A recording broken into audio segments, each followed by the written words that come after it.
Come on in, pull up a chair, and take a load off, because today I'll be reviewing and paging through Warhammer Fantasy Roleplay Power Behind the Throne from Cubicle 7 Entertainment.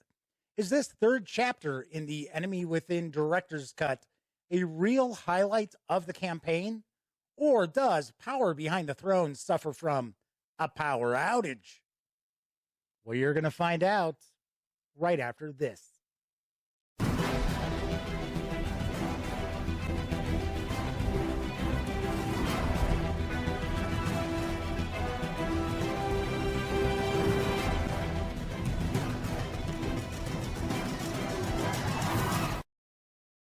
Howdy, howdy, howdy, gang. Welcome once again to the Duct Tape Studios. I'm Jeff McAleer, your host here at the Gaming Gang channel. As I mentioned in the open, today I'll be reviewing Warhammer Fantasy Roleplay Power Behind the Throne in just a moment. But first, I do want to let you know that we are in the midst of the Gaming Gang October Spooktacular 2021. And that means each and every day, you'll find brand new tabletop gaming related videos on thegaminggang.com, or of course, right here on the Gaming Gang YouTube channel. Now, it might be a first look or a review, such as this video, or if it's Monday, Tuesday, or Wednesday, then you'll be finding my live stream, the Gaming Gang Dispatch, which airs at 7 p.m. Central Time, as I bring you the latest in tabletop gaming news, as well as first looks at tabletop games. And each evening at 9 p.m. Central, swing on over to thegaminggang.com, because I'll be sharing old-time radio shows that are going to be spooky and guaranteed to put a chill down your spine. All right, that said, today I am reviewing Warhammer Fantasy Roleplay Power Behind the Throne from Cubicle 7 Entertainment. It's written by Graham Davis with Dave Allen and Padraig Murphy. This 158-page hardcover is available for an MSRP of $39.99. You'll receive the PDF as well if you're ordering from Cubicle 7 Entertainment. If you want just the PDF, then by all means, make your way over to DriveThurRPG, and you can pick that up for $19.99. So let's swing on over to the other camera, because here I've got Power Behind the Throne. Few things before we jump in. First off, the fine folks over at Cubicle 7 Entertainment were kind enough to provide me with this review copy, but neither I nor anyone else affiliated with the Gaming Gang has received any other sort of compensation for me to share my thoughts about this book with you. These days, it's important that you know that. Also, here there be spoilers. Even though I try to stay away from major spoilers, there is one that I'm going to have to give away because it is the heart of the adventure. So if you are a player hoping that your game master is going to run Power Behind the Throne, by all means, I recommend you tune out. And for those game masters out there who are kind of curious why I try to stay away from spoilers, if it's simply myself and game masters watching this now, it's because I don't want to ruin some of the fun surprises that you'll encounter yourself when reading Power Behind the Throne for the first time. I am also going to be staying picture in picture right up here in the corner. So that means I am going to be cutting off a bit of the left side of the book as we take a peek. We are not going to look at each and every page. I'm going to kind of skip through and share my thoughts about the adventure and point out some of the things I feel are highlights. And then I will wrap up with some final thoughts as well as my review score. So let's jump on in. So the first thing we're going to find as we open the book is an overhead map of Middenheim. That is the city where the vast majority of this adventure is going to take place. So we've got that as well. We're going to start off with the travel to Middenheim. So we're going to get a bit of a breakdown. We're going to get some optional encounters as well to utilize. One thing I will mention, even though you could conceivably use Power Behind the Throne as a standalone adventure, you're really going to miss out if you have not run your players through the first two chapters, because there's a lot of continuation of plot threads that have been developing throughout the campaign to this point. And they're pretty cool. I'll talk a little bit about those as well. So essentially what we're going to have is the Road to Middenheim as our first chapter. This is going to have some optional encounters on the road, as well as set pieces that you do want to include in the adventure. So the player characters are going to learn that there is some religious upheaval going on in Middenheim, in the area around Middenheim. And the followers of Ulrich are kind of persecuting the followers of Sigmar. And of course, Ulrich is the patron of the city of Middenheim as well. So we've got the Sons of Ulrich, who are kind of fanatics. And there's a lot of cool stuff going on behind the scenes. One thing I will point out about this adventure is it's not super heavy on combat, which, to be honest, most Warhammer Fantasy Roleplay adventures aren't, because combat is really deadly in this game. And if you are going to be fighting for keeps, you better think twice before you jump into a combat. So we've got some various different rumors that are available as well, some different places that the player characters can stay. We have a breakdown of the different days as they're traveling to Middenheim as well. One of the cool aspects of the adventure is there's the Purple Hand cult that has been around since the first chapter. And one of the player characters is a dead ringer for a dead magus of the Purple Hand cult. And the cult thinks that this magus inherited a lot of money and that he's going to give that money to the cult. So all throughout the adventure so far, all 3 chapters, the player characters have been shadowed by members of this cult, thinking that the one player character is this magus. And it leads to some very interesting role-playing opportunities, as well as some laughs. There should be a little bit of humor as well. So there is a lot of upheaval going on in the city of Middenheim. And the player characters are going to find themselves right in the middle of it. So what's going on here is that one of the high members of government in the city is plotting to overthrow the leader of the city. And they're basically planning on replacing them with a doppelganger. And there's all these different factions involved in the higher-ups and the nobility in Middenheim that the player characters are going to get to meet. They're going to get to hobnob with, rub elbows with, make allies of, make enemies of as well. And hopefully, as the adventure progresses, the players will learn about this plot to essentially take over Middenheim, because there's a lot of chaos plans going on throughout the empire, and this is one of the major ones. Now, this is all going on while this big carnival is taking place, this annual carnival in Middenheim. So the interesting thing with that Purple Hand cult, now normally they'd be kind of harassing the players, but at this point, they're part of this whole plot. So they're more focused on making sure this plot succeeds than bothering with the player characters. So we get a lot of different set pieces that are pretty cool as far as the carnival itself, where the player characters can take part in different contests. They can get to meet some of the major NPCs that they're going to want to befriend to get, a foot in the door with the nobility as well.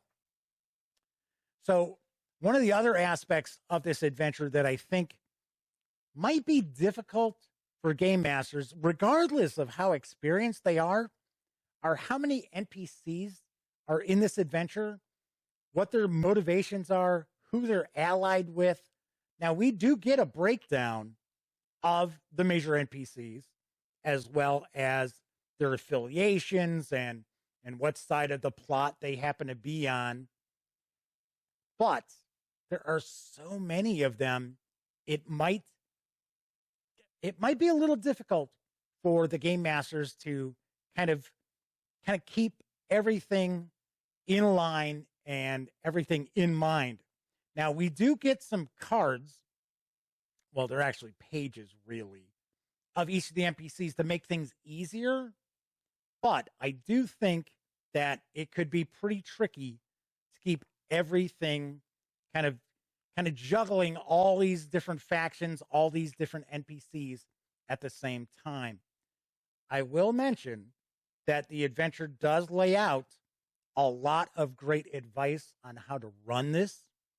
We also have a variety of different sidebars that provide opportunities for the game master, if they're running the game for players who've already played through this campaign years ago, how to change things up, which I definitely appreciate as well. So we have a big appendix at the end as far as the various different NPCs and how they're involved in this plot or not involved in this plot, and who might be allies to stop this plot or who are going to turn on the player characters.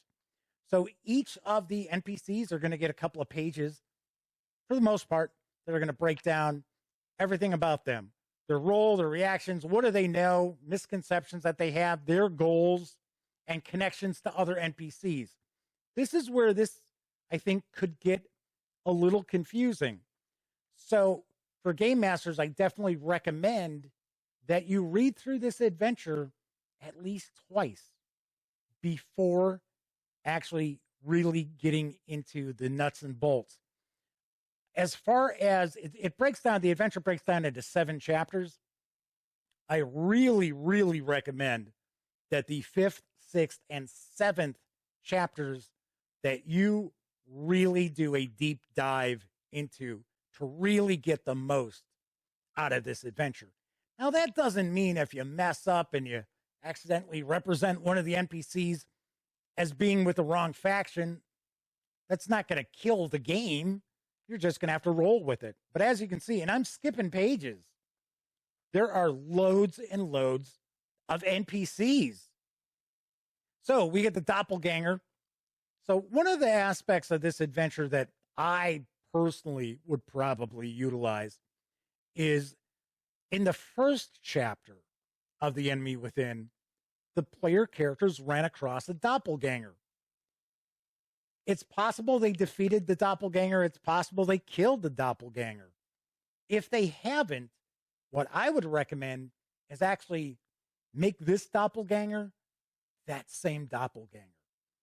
Be very, very cool to have that NPC reemerge where the characters thought, oh, well, we defeated him and he's gone. And all of a sudden he shows up and he's right in the middle of this plot to take over Middenheim. So we get some new skills, hypnotism, talking about major experience awards throughout the adventure. We've got calendars, what's going on with the carnival as well. The carnival runs, if I remember correctly, I think it runs 8 days. We get some handouts as well. We get kind of a breakdown of how all these NPCs kind of connect to the Graph. He's the leader of Middenheim. He's the character that the one high up is trying to eliminate and replace with that doppelganger. So there are helpful items throughout this to make running what is a rather complex adventure easier. It's important to know that. But once again, I really, really do recommend that any game master who's going to run Power Behind the Throne really, really pays attention to this book. All right, that is essentially the game book. Once again, we get that map of Middenheim again. So let's swing on over to the other camera, I'm going to share my final thoughts and provide a review score. I have to say that I have really, really enjoyed everything about the Enemy Within Director's Cut to this point. For the first 3 chapters, I think this is a fantastic campaign. And it's also a very socially driven campaign, which I really like. Now, yeah, of course, I love combat in my role-playing games. I love to, be game mastering a big, exciting combat.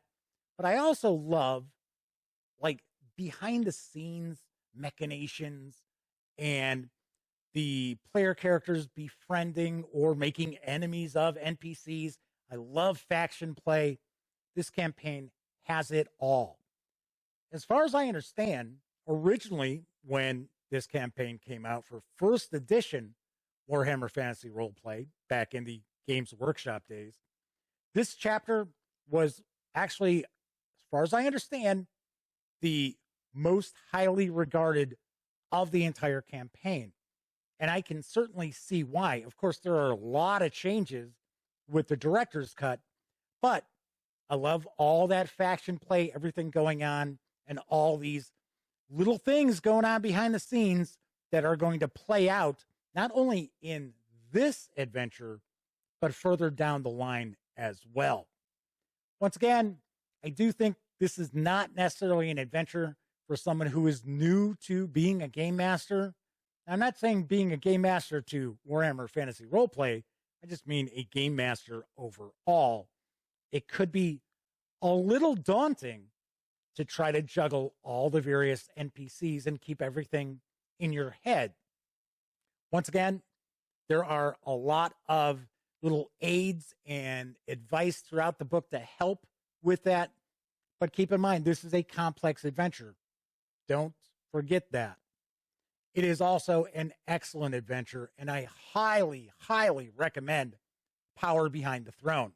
On a scale of 0 to 10, I give Power Behind the Throne a big thumbs up with a 9.5 out of 10.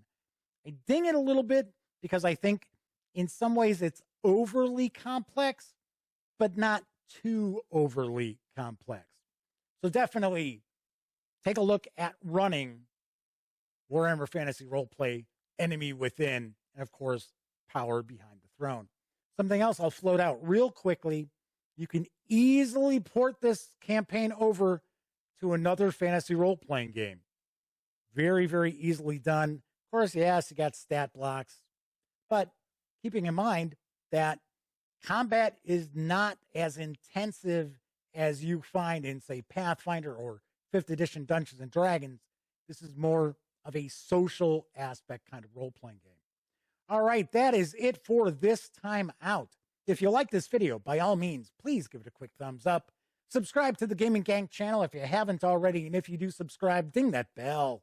It'll not only let you know when I upload videos, such as this review, it'll also inform you when my live stream, the Gaming Gang Dispatch, airs Monday, Tuesday, and Wednesday nights right here on YouTube. Of course, when you're not watching videos on the Gaming Gang channel, be sure to visit thegaminggang.com for all latest in gaming news, reviews, and a whole lot more. You know the drill.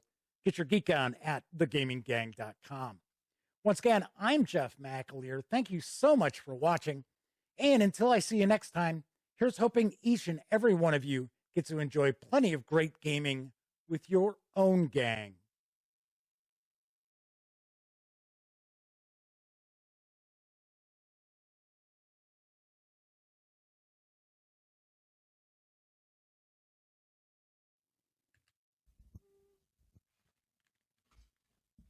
Oh, you're still here. Well, while you're kicking it, how about subscribing to the Gaming Gang channel? Or seeing the latest episode of the Gaming Gang Dispatch? Or finding out what YouTube recommends you check out here at my channel? And of course, don't forget, get your geek on at thegaminggang.com.